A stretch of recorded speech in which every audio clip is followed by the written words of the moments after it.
तो अब देखने वाले हैं प्रश्नावली 3.2 की तीसरी की चौथी सवाल। और चौथी सवाल कह रही है, एक नगर में टैक्सी के भाड़े में एक नियत भाड़े के अतिरिक्त चली गई दूरी पर भाड़ा सम्मिलित किया जाता है। 10 किलोमीटर दूरी के लिए भाड़ा 105 रुपये तथा 15 किलोमीटर की दूरी के लिए भाड़ा 155 रुपये है। नियत भाड़ा तथा प्रति किलोमीटर भाड़ा क्या है? एक व्यक्ति को 25 किलोमीटर यात्रा करने के लिए कितना भाड़ा देना होगा? तो बच्चों 1 किलोमीटर के भाड़े के हिसाब से जितना जो जाएगा वो भाड़ा देना पड़ेगा। और नियम है कि उसमें कुछ जोड़ के अतिरिक्त भाड़ा भी दिया जाएगा जो कि नियत भाड़ा कहलाता है। तो जैसे कि नियत भाड़ा मान लीजिए कि 10 रुपये है और प्रति किलोमीटर भाड़ा 20 रुपये है। तो अगर आपको 5 किलोमीटर या फिर अगर आपको 2 किलोमीटर जाना है तो प्रति किलोमीटर के हिसाब से तो 40 रुपये हो जाएगा, लेकिन टैक्सी वाले को आपको 50 रुपये देना पड़ेगा, मतलब कि नियत भाड़ा उसमें जोड़ के देना पड़ेगा। तो अब हम मान लेंगे नियत भाड़ा x है तथा प्रति किलोमीटर का भाड़ा y रुपये है। प्रति किलोमीटर के भाड़े का मतलब है 1 किलोमीटर का भाड़ा y रुपये है। अगर 1 किलोमीटर का भाड़ा पता चल जाएगा तो जितने भी किलोमीटर 100, 200, 400, 1000 किलोमीटर जाएगा जो भी वो निकाला जा सकता है। और प्रति किलोमीटर के भाड़े में हमें नियत भाड़े को जोड़ करके देना पड़ेगा। तो तीसरी की चौथी सवाल है। तो हमें नियत भाड़ा और प्रति किलोमीटर का भाड़ा ज्ञात करना है और 25 किलोमीटर दूरी तय करने के लिए कितना भाड़ा देना पड़ेगा ये भी ज्ञात करना है बच्चों। तो मान लेंगे, तो माना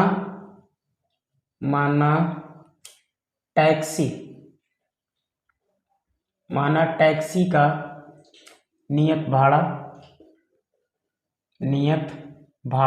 मतलब किराया, नियत भाड़ा जो है वो है x रुपये है तथा प्रति किलोमीटर या 1 किलोमीटर का भाड़ा y रुपये है तथा प्रति किलोमीटर का भाड़ा बराबर y रुपये है। अब हमसे सवाल कह रही है कि 10 किलोमीटर का भाड़ा 10 किलोमीटर का भाड़ा 105 रुपये और 15 किलोमीटर का भाड़ा 155 रुपये है। तो प्रथम शर्त से बच्चों, प्रथम शर्त से तो 10 किलोमीटर का भाड़ा 55 रुपये, तो 1 किलोमीटर का भाड़ा y रुपये है। तो 10 किलोमीटर का भाड़ा हो जाएगा 10y, और जो भी 10 किलोमीटर का भाड़ा आएगा उसमें नियत भाड़े को हमें जोड़ करके देना पड़ेगा टैक्सी वाले को। तो नियत भाड़े को भी हम इसमें जोड़ देंगे। और सवाल कह रही है कि टोटल 10 किलोमीटर की दूरी तय करने में टोटल 105 रुपया पड़ता है, यानी कि इसका मतलब ये है कि उसमें नियत भाड़ा तो है ही 10 किलोमीटर के प्रति किलोमीटर का भाड़ा तो समाहित ही है, प्लस में उसमें नियत भाड़ा भी जोड़ा गया है। तो x + 10y बराबर हो जाएगा 105 और इसको हम कह लेंगे समीकरण 1। अब द्वितीय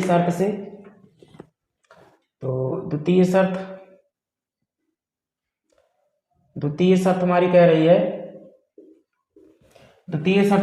कि 15 किलोमीटर का भाड़ा 155 रुपये, तो 1 किलोमीटर का भाड़ा y रुपये, तो 15 किलोमीटर का हो जाएगा 15y, और उसमें नियत भाड़ा आपको जोड़ना पड़ेगा, जोड़ करके टैक्सी वाले को देना पड़ेगा। तो x + 15y बराबर दे रखा है 155। तो इसको थोड़ा सा हम और सॉल्व कर लेते हैं। तो x बराबर हो जाएगा 155 और प्लस का 15y उस तरफ भेज देंगे तो हो जाएगा माइनस का 15y। और ऐसा हम इसलिए कर रहे हैं क्योंकि हमें प्रतिस्थापन विधि से सवाल को सॉल्व करना है। तो अब हम समीकरण 2 से x का मान समीकरण 1 में रखेंगे।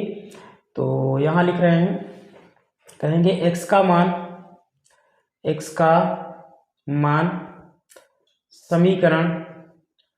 समीकरण 1 में रखने पर या प्रतिस्थापित करने पर।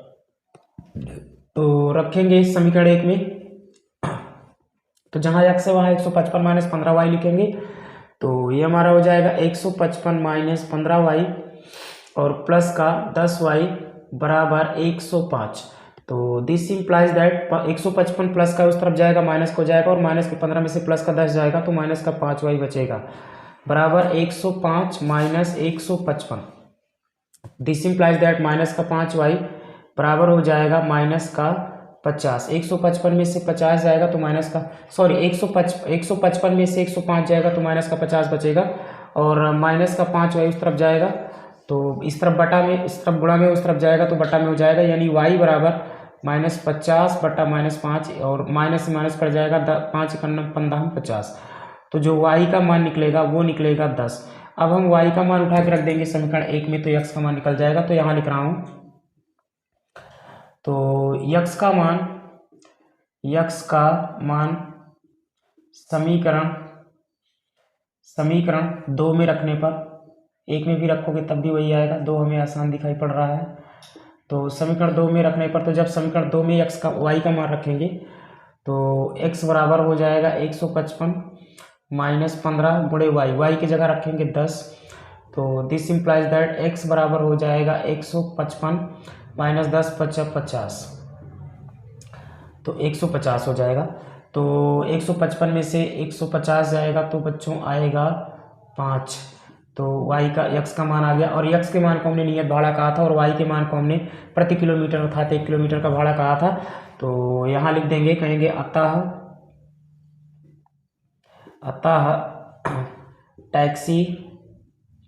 टैक्सी का नियत भाड़ा, नियत मतलब फिक्स भाड़ा, तो टैक्सी का नियत भाड़ा बराबर हो जाएगा 5 रुपये, तथा टैक्सी का प्रति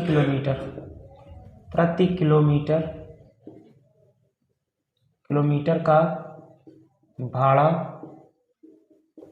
बराबर हो जाएगा 10 रुपये, और यही हो जाएगा बच्चों इस सवाल का आंसर।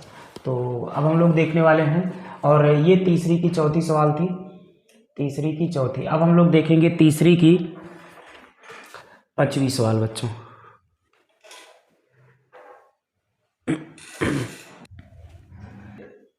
अब देखेंगे तीसरी की 5वीं सवाल। तो 5वीं सवाल कह रही है, यदि किसी भिन्न के अंश और हर दोनों में 2 जोड़ दिया जाए, यानी कि अंश और हर दोनों में 2 जोड़ दिया जाए तो वह भिन्न 9/11 हो जाती है, अर्थात 9/11 के बराबर हो जाती है बच्चों। यदि अंश और हर दोनों में 3 जोड़ दिया जाए तो वह 5/6 हो जाती है, वह भिन्न ज्ञात कीजिए। तो अंश और हर दोनों में 2 जोड़ा जाएगा तो 9/11 हो जाती है। तो बच्चों हमें सबसे पहले भिन्न बनाना पड़ेगा, और इस सवाल में हमसे भिन्न पूछ भी रहा है, वह भिन्न कितनी होगी, अर्थात वह भिन्न ज्ञात कीजिए। तो ध्यान दीजिएगा,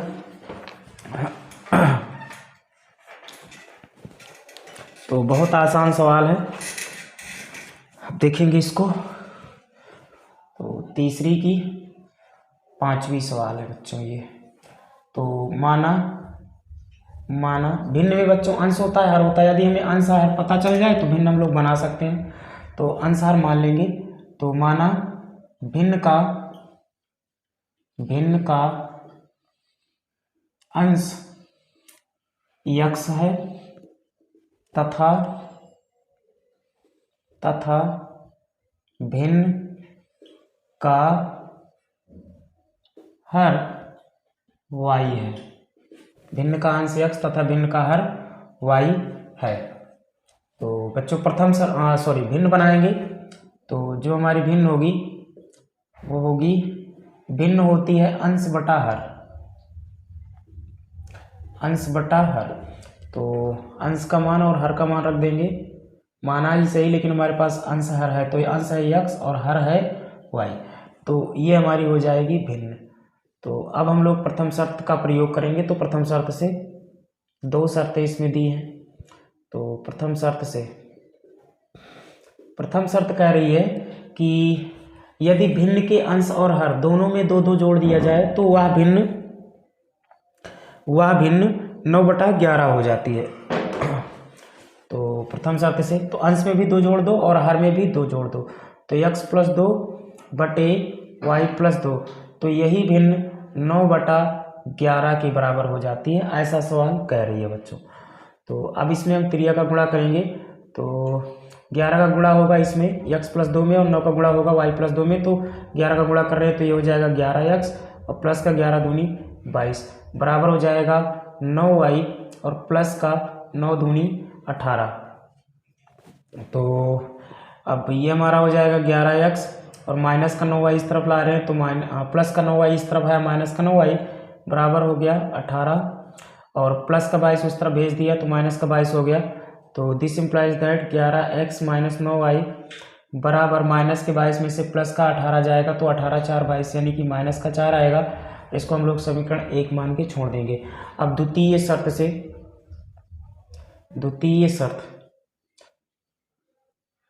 तो द्वितीय शर्त में हमारी सवाल कह रही है कि यदि अंश और हर दोनों में 3 जोड़ दिया जाए, यदि अंश और हर दोनों में 3 जोड़ दिया जाए तो वह 5/6 के बराबर हो जाती है, 5/6 के बराबर हो जाती है। तो अंश में भी 3 जोड़ना है और हर में भी 3 जोड़ना है, तो यही भिन्न 5/6 के बराबर हो जाती है। तो इसमें भी त्रिया का गुणा करेंगे हम लोग, तो 6 का गुणा होगा x प्लस 3 में और 5 का गुणा होगा y प्लस 3 में। तो x बराबर हो जाएगा 6x 6 का गुणा x में होगा 6x प्लस का 6 18 और बराबर में हो जाएगा 5y प्लस 3 5 15। तो ये हमारा हो जाएगा 6x बराबर 5y प्लस 15 माइनस 18 और x बराबर हो जाएगा 5y माइनस के 18 में से प्लस का 15 जाएगा तो माइनस का 3 और बटे में गुणे में 6 इस तरफ आया तो बटे में 6 हो गया बच्चों। और इसको हम कह दिए इक्वेशन सेकंड। अब समीकरण 2 से x का मान समीकरण 1 में रखेंगे तो लिखेंगे x का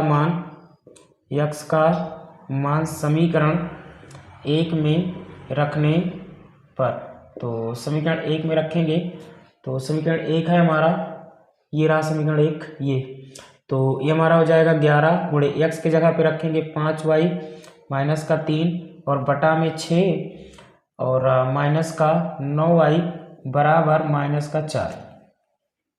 तो 11 का गुणा इसमें होगा तो 11 5 55y माइनस 11 3 33 और इसका लासा लेके हल करेंगे तो 9 6 54y और बटा में 3 होगा तो उस तरफ जाएगा बच्चों, गुणा में हो जाएगा, थोड़ा सा डायरेक्ट है समझ लेना आप। तो माइनस का 4 गुणे 6 तो माइनस के प्लस के 55 में से माइनस का 54 जाएगा तो ये बचेगा y और माइनस का 33 उस तरफ जाएगा तो प्लस का 33 यानी माइनस का हो जाएगा 6 चौको 24 और प्लस का 33। तो y बराबर हो जाएगा प्लस के 33 में से माइनस का 24 जाएगा यानी कि 24 6 30 3 33 यानी कि 9 आएगा। तो y का मान आ जाएगा बच्चों 9। अब हम y का मान उठा के रख देंगे समीकरण 2 में तो x का मान हमारा निकल जाएगा। तो देख लेते हैं यहाँ, तो यहाँ पर हम लोग इसको देखने वाले हैं। तो अब यहाँ देखते हैं तो y का मान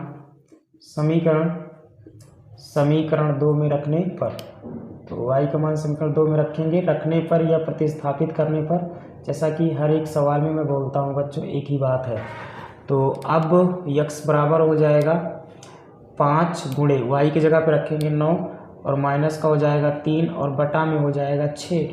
तो x बराबर हो जाएगा 9 5 45 माइनस 3 बटा में हो जाएगा 6 यानी x बराबर हो जाएगा 45 में से 3 जाएगा तो बचेगा बच्चों 42 और बटा में 6 तो 6 6 36 6 7 42 तो 6 7 42 x बराबर हो जाएगा 7। तो हमसे पूछा था भिन्न, तो अब हमारे पास x और y का मान है, उठा के यहाँ रख देंगे तो भिन्न निकल जाएगा। तो कहेंगे अतः भिन्न बराबर, तो जो हमारी भिन्न होगी भिन्न बराबर x की जगह रखेंगे 7 और y की जगह रखेंगे बच्चों 9 और यही हमारा हो जाएगा फाइनल आंसर। अब हम लोग देखेंगे तीसरी की छठवीं सवाल। अब देखने वाले हैं प्रश्नावली 3.2 की तीसरी की आखिरी सवाल अर्थात तीसरी की छठवीं। कह रही है 5 वर्ष बाद जैकब की आयु उसके पुत्र की आयु से 3 गुनी हो जाएगी। 5 वर्ष बाद जैकब की आयु उसके पुत्र की आयु की 3 गुनी हो जाएगी। 5 वर्ष पूर्व जैकब की आयु उसके पुत्र की आयु की 7 गुनी थी, उनकी वर्तमान आयु ज्ञात कीजिए। अर्थात हमें जैकब और उसके पुत्र की वर्तमान आयु बतानी है। तो जो चीज़ बच्चों हमें निकालना होता है बीजगणित में, उसी को हम लोग मान लेते हैं। तो जैकब और पुत्र की वर्तमान आयु ज्ञात करनी है, तो हम जैकब और पुत्र की वर्तमान आयु मान लेंगे। तो तीसरी की लास्ट सवाल है, छठवीं। तो यहाँ देखते हैं अब हम लोग। तो माना जैकब की वर्तमान आयु बराबर x वर्ष तथा पुत्र की वर्तमान आयु बराबर y वर्ष है।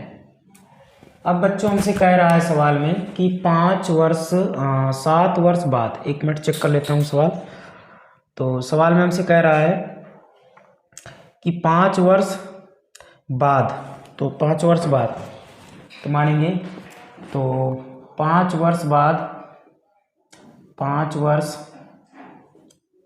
बाद जैकब की आयु, तो 5 वर्ष बाद जैकब की आयु हो जाएगी बच्चों x + 5। तो यदि बाद कहता है तो जोड़ दिया जाता है, और पूर्व कहता है, पूर्व या पहले कहता है तो वर्तमान में से घटा दिया जाता है। बाद कहेगा बच्चों तो जितना बाद कहेगा वर्तमान में जोड़ देंगे। अब अगर पूर्व कहेगा तो जितना पूर्व कहेगा वर्तमान में घटा देंगे। तो बाद कह रहा है तो बाद के लिए हम लोग वर्तमान में जोड़ देंगे। तो जैकब की आयु, वर्तमान आयु x वर्ष है, तो 5 वर्ष बाद हो जाएगा x + 5। जैसा कि आज मैं 20 साल का हूँ, तो 5 साल बाद कितने साल का हो जाऊंगा, तो 20 + 5 25 साल का। ठीक उसी प्रकार वर्तमान में जोड़ दिया जाता है। जैसे मैं कहूँ कि आज मैं 20 साल का हूँ, तो 5 साल पहले कितने साल का रहा होऊंगा, तो बच्चों 15 साल का। तो 20 में से 5 घटाए तब पता चला। तो पहले कहेगा तो वर्तमान में से घटाएंगे, और बाद कहेगा तो वर्तमान में जोड़ा जाता है। तो 5 वर्ष बाद जैकब की आयु x + 5 है, और 5 वर्ष बाद पुत्र की आयु, तो पुत्र की वर्तमान आयु y है, और 5 वर्ष बाद कह रहा है तो y + 5 वर्ष हो जाएगा। अब बच्चों हमसे कह रहा है कि, अब हमसे सवाल में कह रहा है कि 5 वर्ष पूर्व, तो 5 वर्ष पूर्व की भी बात कर रहा है बच्चों। तो पूर्व कहेगा तो वर्तमान में से घटा देंगे, पूर्व मतलब पहले। तो अब 5 वर्ष पूर्व का मतलब होता है पहले। तो 5 वर्ष पूर्व जैकब की आयु, 5 वर्ष पूर्व जैकब की आयु, तो बच्चों वर्तमान आयु x है, और 5 साल पहले, 5 वर्ष पहले x - 5 वर्ष का हो जाए रहा होगा जैकब। और इसी प्रकार पुत्र की भी, तो 5 वर्ष पूर्व पुत्र की, 5 वर्ष पूर्व पुत्र की आयु बराबर y - 5 वर्ष होगा। अब बच्चों प्रथम शर्त, तो प्रथम शर्त कह रही है कि 5 वर्ष बाद जैकब की आयु उसके पुत्र की आयु की 3 गुनी थी। तो जो जैकब है वो तिगुनी आयु का था अपने पुत्र से। तो बच्चों बाद 5 वर्ष बाद, तो इसकी बात हो रही है। तो ये रही x + 5, 5 वर्ष बाद जैकब की आयु, और ये 5 वर्ष बाद पुत्र की आयु। तो जैकब जो है वो 3 गुना है पुत्र से। तो यदि मैं पुत्र की आयु पिता की आयु के बराबर करना चाहूँ, तो पुत्र की आयु में भी हमें 3 से गुणा करना पड़ेगा बच्चों। तो पिता और पुत्र की आयु समान हो जाएगी। तो ठीक है, अब इसको हम सॉल्व कर लेते हैं। तो हमारा हो जाएगा, this implies that x + 5y बराबर 3 का गुणा इसमें हो जाएगा। तो ये हो जाएगा 3y + 3 × 5 = 15। तो x प्लस और 3y इस तरफ लाते हैं बच्चों, तो -3y और बराबर हो जाएगा 15 - 5, तो this implies that x minus 3y बराबर 15 में से 5 गया 10। इसको हमने कह दिया इक्वेशन फर्स्ट। अब बच्चों द्वितीय शर्त से, अर्थात द्वितीय कंडीशन क्या कहती है हम लोग उसको देखने वाले। तो द्वितीय शर्त से, तो द्वितीय शर्त हमारी कह रही है, सवाल एक बार देख लेता हूँ। द्वितीय शर्त कह रही है कि 5 वर्ष पूर्व जैकब की आयु, 5 वर्ष पूर्व जैकब की आयु उसके पुत्र की आयु की 7 गुनी थी। तो बच्चों 7 गुनी, तो पूर्व वाली आयु हम इस्तेमाल करेंगे, अर्थात ये, तो ये रही 5 वर्ष पूर्व जैकब की आयु, और ये है बच्चों 5 वर्ष पूर्व पुत्र की आयु। अब जो जैकब है वो अपने पुत्र की आयु का 7 गुना है, तो पुत्र की आयु में 7 से गुणा कर देंगे तो ये भी 7 गुना हो गया, ये ऑलरेडी 7 गुना था, अब दोनों बराबर हो गए हैं। तो अब हम लोग इसको सॉल्व करेंगे, तो ये हमारा हो जाएगा this implies that x minus 5y बराबर 7 का गुणा इसमें हो जाएगा, तो ये हो जाएगा 7y और माइनस का 7 पचे 35। तो this implies that x minus 5, तो माइनस का 5y उस तरफ भेज देते हैं बच्चों, तो ये हो जाएगा 7y माइनस का 35 ऑलरेडी था, और माइनस का 5 इस तरफ आया तो प्लस का 5 हो जाएगा। तो this implies that x is equal to हो जाएगा 7y, और माइनस के 35 में से प्लस का 5 जाएगा तो आएगा माइनस का 30। तो ये हमारा हो जाएगा समीकरण 2, इसको हमने मान लिया समीकरण 2। अब समीकरण 2 से x का मान उठा के समीकरण 1 में रखेंगे बच्चों। तो यहाँ लिखेंगे, कहेंगे x का मान समीकरण 1 में रखने पर या प्रतिस्थापित करने पर, सेम बात है बच्चों, प्रतिस्थापन विधि चल रही है। तो x का मान मैं उठा के रख रहा हूँ, तो समीकरण 1 में x यहाँ है और x की जगह हम रख देंगे 7y माइनस का 30, तो हमारा हो जाएगा 7y माइनस का 30 और माइनस का फिर से है 3y और बराबर में है 10, तो 10 लिख लिया। अब 7y जैसा का तैसा लिख लेंगे बच्चों, और माइनस 7y नहीं 7 प्लस के 7y में से माइनस का 3y जाएगा तो प्लस का 4y बचेगा, और माइनस का 30 उस तरफ भेज देंगे तो प्लस का 30, तो उस तरफ ऑलरेडी प्लस का 10 है, माइनस का 30 इस तरफ आया तो प्लस का 30 हो गया। यानी दिस इम्प्लाइज दैट 4y बराबर plus 10 plus 30 is equal two plus 40। अब बच्चों 4 गुणे में उस तरफ जाएगा तो बटे में हो जाएगा, तो y बराबर हो जाएगा 40/4, 4 एकम 4, 4 दाम 40, तो y का मान हो जाएगा 10। अब इस y के मान को उठा के हम समीकरण 1 या 2 में रखेंगे तो हमारा आ जाएगा x का मान आ जाएगा। तो रख रहे हैं, यहाँ रख देते हैं, तो ध्यान दीजिएगा आप सब। तो लिखेंगे y का मान समीकरण, चाहे 1 में रखो बच्चों चाहे 2 में रखो, सेम आंसर आएगा, बस हम उसमें रखते हैं जो जिसमें रखने के पश्चात ज़्यादा कैलकुलेशन ना करनी पड़े। तो हमें लग रहा है कि 2 में रखने पर ज़्यादा कैलकुलेशन नहीं करनी पड़ेगी, तो 2 में रख रहे हैं। तो 2 में रखने पर बाकी आपकी मर्जी, चाहे जिस समीकरण में रखना आंसर सेम आएगा। तो x बराबर हो जाएगा,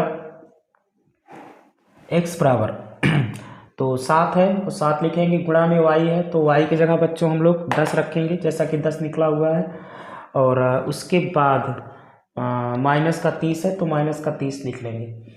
तो this implies that x is equal to हो जाएगा 10 सत्ते 70 और माइनस का 30, तो this implies that x is equal to हो जाएगा 70 में से 30 गया 40, तो x का ये मान आ जाएगा। और x के मान को हमने जैकब की वर्तमान आयु x वर्ष मानी थी और x का मान 40 है। इसका मतलब ये है कि जैकब की वर्तमान आयु 40 है, जैकब आज 40 साल का है। और पुत्र की आयु हमने y मानी थी वर्तमान, तो y बराबर 10 है, इसका मतलब यह है कि पुत्र 10 साल का है। तो यहाँ पर लिख देंगे बच्चों, कहेंगे अतः, फाइनल आंसर, अतः जैकब की वर्तमान आयु बराबर 40 वर्ष तथा पुत्र की वर्तमान